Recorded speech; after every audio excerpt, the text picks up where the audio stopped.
Welcome to this recording, which will talk about URL shortening and UTM codes. URL shortening is fairly simple. I'm sure you've seen it before. It's the process of changing large links like this into smaller links like that. Amazing, I know. This process has been around for a while, and there are certain tools that can be used to create these shortened URLs. Here's a sampling of some of these sites, but there's dozens of them out there. And the process is quite simple. Number one, you copy the link that you want to shorten, paste it into the URL shortener, and then you have your new shortened link, which you can use across social media, email, blogs, or other avenues online.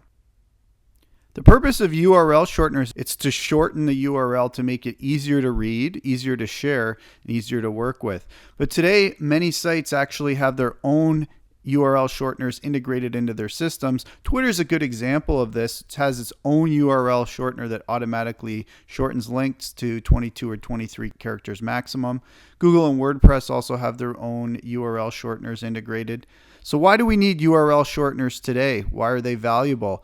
Well, the reason is a couple of reasons. First of all, they allow for custom domains. Check out this first link. Obviously very long, makes it a little bit harder to share and very much an ugly URL to look at and read. We can use a bit.ly URL shortener to make it much more easier to manage, but the problem is that it's now lost any kind of meaning or domain or information branding that references where it came from. With URL shorteners today, we can allow for custom domains. So here's an example for one. The New York Times keeps the link short and enables branding to still occur. There are many advantages to doing this. Using custom domains makes links more memorable to people, allows for branding. You can customize the text in the domain, and you can make it look a lot more cleaner and more professional. This example here is showing YouTube as a YouTube URL shortener. You can still have that branding for YouTube and still keep the domain short. So companies can actually register for these domains and use them in your URL shortening software. There's other advantages as well. The links become more trustworthy. You start to build more link trust because people see who's behind that link, what company or domain is behind that link. So it eliminates domain masking and helps to defend against spam or untrustworthy links that people are a little bit hesitant to click through. Another advantage of URL shorteners today is the ability to use them for tracking and analytics.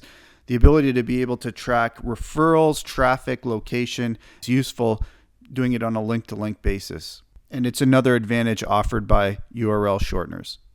So there's a lot of critics that argue against the use of URL shortening, and they argue that it has a negative impact on your analytics in GA, Google Analytics, because of all the redirecting of larger links to smaller links and going through to different servers.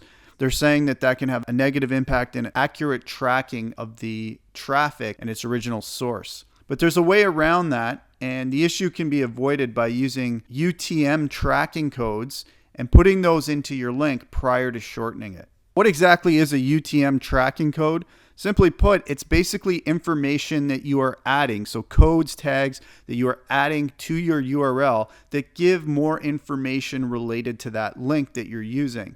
Usually it's used to track marketing campaign variables, but the idea is to make that URL very descriptive so that it can be tracked. The content in the UTM codes relate to parameters that you want to track. You can see on the screen here the 5 parameters that are usually associated with the information linked to a URL through a UTM code. By specifying these parameters in the link, we allow that information to automatically be tracked appropriately through Google Analytics. It's a way of setting up that link in a language that Google Analytics understands, so it knows how to generate reports related to that info. The process allows you to set up as many unique URLs as you want, track them however you want, include the relevant parameters, and it allows you to avoid having to create separate landing pages if you're running an online campaign. Instead of having different landing pages for different components that you want to track, you can actually just have the same landing page but have traffic driven to it using different UTM embedded URL codes, allowing you to minimize work on the landing page creation. Let's get to the details of what they look like. Anyone can build a UTM code URL. You need to start off with a campaign URL builder. There's plenty of these out there. And this is basically just an automated form that allows you to specify what parameters you want to attach to the URL. First thing you do is start by specifying what the URL is. This is the link that you want to drive people to, and you can have it go to wherever it is that you want it to go. If it's the homepage of your website, or if it's a specific page, contact page, or a landing page developed specific to a promotion, you can specify whatever it is that the URL should be. And then secondly, specifying the campaign source. Campaign sources usually would refer to where the traffic is actually coming from. Examples could include specific social media websites such as Twitter or Facebook, or anywhere you're doing that campaign, advertising that campaign, promoting that campaign. The next parameter or variable that you'd want to specify would be the actual medium.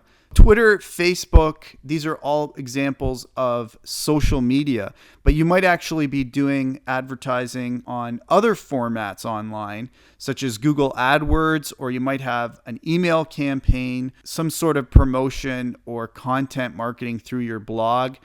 By specifying medium separate from the source, it just allows you to get more detailed content when you're doing the Google Analytics reporting, because you can get an overall picture of where your traffic is broken down by medium.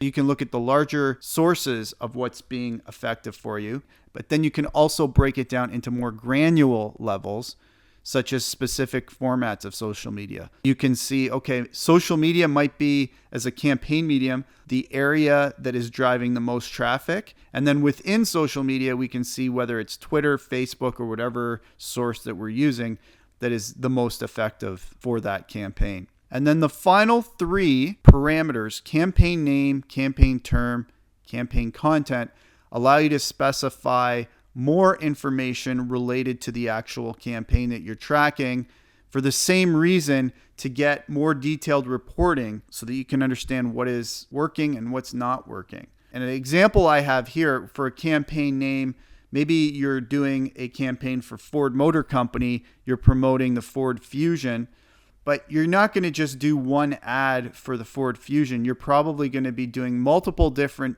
offers. And then even within each offer, so you can see the campaign term, I've got an offer there, Fall Clear Out 2018. We might have different offers in there that we're trying to test out.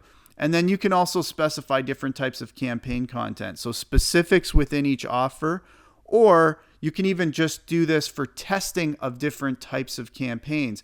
Maybe we try some ads with pictures of the vehicle and some ads without pictures of the vehicle. How do we figure out which is the one that's going to be working best? Well, that's where you specify it here in your variables that you include attached to the URL, so that you can get a good sense in Google Analytics what's working, what's not working, and then focus on the elements of your campaign that are being successful. Once you've specified all the parameters that you want to attach to your URL, the campaign URL builder will show you the URL already built for you, and then your work is pretty much done. You take the URL and then use it however you want to use it. Google Analytics will automatically track because the URL with the UTM codes has been written in a language that Google Analytics understands. So there's nothing you have to set up in GA to monitor that. And just to give you a sense as to how this works, let's have a look here at a sample UTM code URL that includes the elements that we were just talking about on the last screen. You can see that Ford.ca was the URL that I had specified for the campaign. That's where we want to drive the traffic to. The campaign source is indicated in the code. The medium is indicated in the code. We had specified social as the medium. The campaign name, Ford Fusion, is included, and you can see how the variable is linked in there. Campaign term and campaign content. This is all color-coded based on what information we put in, how it shows up on the URL. This should kind of give you an idea as to how this process is working and how the code identifies itself in Google Analytics and other tracking tools. Once you have Google Analytics set up to track your campaign, you can go in and have a look at all the information broken down based on the activity, and it automatically gets segmented based on the content or the parameters that you've put into your UTM codes, so that it makes it much easier to be able to track things and see the response of different elements of the campaign that you're using. URLs and UTM codes are a very important part in digital marketing through social media, blogging, email, and other elements, because they really form the backbone of how content is shared and how it's tracked. They play an important part in tracking social media and other digital marketing campaigns. And on that note, it's important that that information be clearly organized so that when you're setting up your UTM code, everybody in the organization who's creating UTM codes for the campaign really needs to understand the structure of how you're going to track and label each campaign. Otherwise, you're going to have a mess of reporting that's going to make no sense to anybody. And to illustrate that concept, I've got an example here where we've got a campaign or a bunch of different campaigns that we're tracking through Facebook, Twitter, YouTube, AdWords. And you can see that the first level there, the source, we really want to specify specifically sources that we are using to promote or advertise so that we can track on a specific level which of these campaigns is working for us in terms of generating clicks through content or offers that we're putting out there. The second medium that we've talked about earlier was the higher level marketing channels. And you can see Facebook, Twitter, they're both social channels. So they would fall under the same social media. When you're tracking response through Facebook and Twitter, all those results would still fall under the social media channel. And then you might have a video channel, you might have a cost per click marketing channel that you're using. You could use email, you could use blogging. These are all based on whatever you are doing for your campaign, whatever your organization is doing as a whole. The bigger the campaigns that you're running, the more options that you're going to have. And then finally, the specific campaign details that you're tracking. And so we had talked about this a little bit earlier. You might have one product that you're going to be promoting, but you might have different offers that you're going to be testing. And then it gets complicated when you start thinking about all the different iterations of offers across different media channels and then different sources within those marketing channels. That's why it's very important to be clearly organized, and even having a chart set up that shows how you are going to be setting up and tracking your UTM codes on an ongoing basis, so that when you're looking at your Google Analytics reports, the content is clearly organized and what you're tracking makes sense. You're getting the information that you are looking to track. I'm sure you've seen shortened URLs in the past. You probably haven't really thought too much about their importance, but they are important for all sorts of digital marketing. I hope this recording has helped to explain why that is. I hope you found it helpful. We'll talk soon.